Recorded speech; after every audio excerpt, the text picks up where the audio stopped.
Hey guys, what's going on? So I was in the market for a lift kit for the FJ.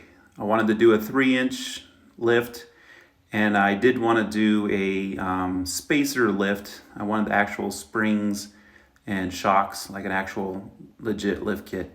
And some of these are pretty up there in price. A lot of them are more for, like, I would imagine, like high speed, dunes and stuff like that, which I'm not going to be doing any of that. Mostly just doing trails.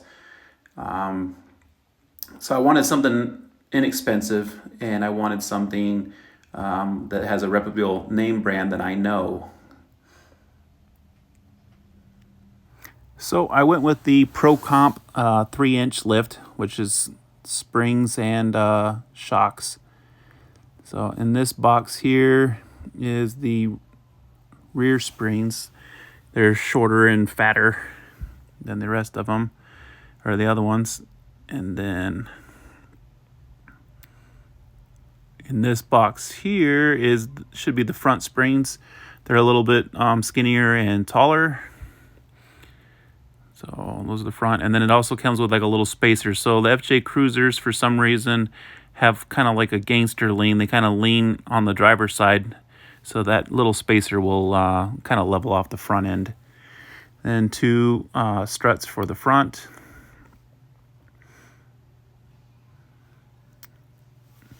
And then the two rear shocks.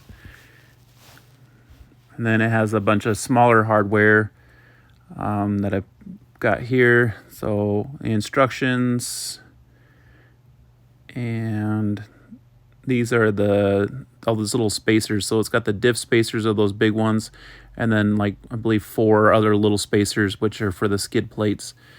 It basically gets the geometry of your diff back to normal, or close to normal. Those are long bolts, are for the differential.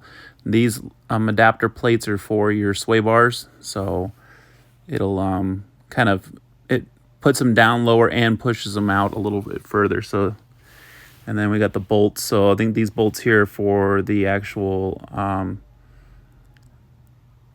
these are for the skid plates and the sway bars. And then a sticker. So here's some before and after shots. For just a little bit more money than the alignment, I had 4-wheel auto parts install it. I know I wanted to do it myself, but I didn't have a spring compressor, and like I said, it wasn't that much. It wasn't that expensive to have them do it.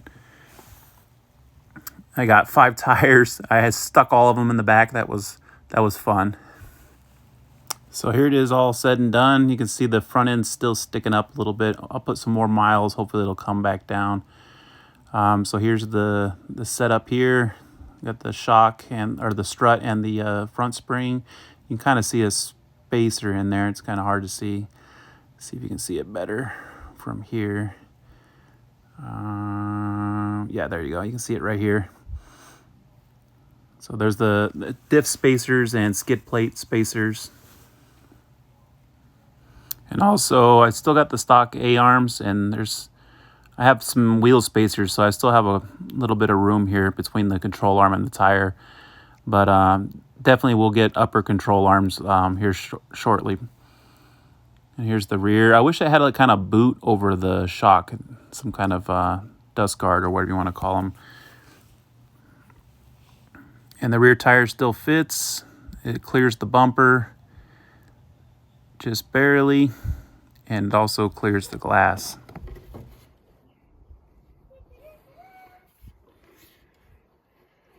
So it looks like I'm rubbing right here on this rubber kind of splash guard here. But you should be able to just take this off. It looks like it's just 3 or 4 screws. But behind that is a very common problem. I pulled it off, and right here is the body mount. So this is very common for FJs, Tundras, and Tacomas. So this will eventually have to be cut, because it's pretty close right now. I'm sure when I go wheeling, it might flex into it. So, and if I get bigger tires, I'm really gonna have problems. Well, that's it for now. Just wanted to do a quick video to show you what's going on with the FJ, and we'll see you guys next time. Thanks for watching.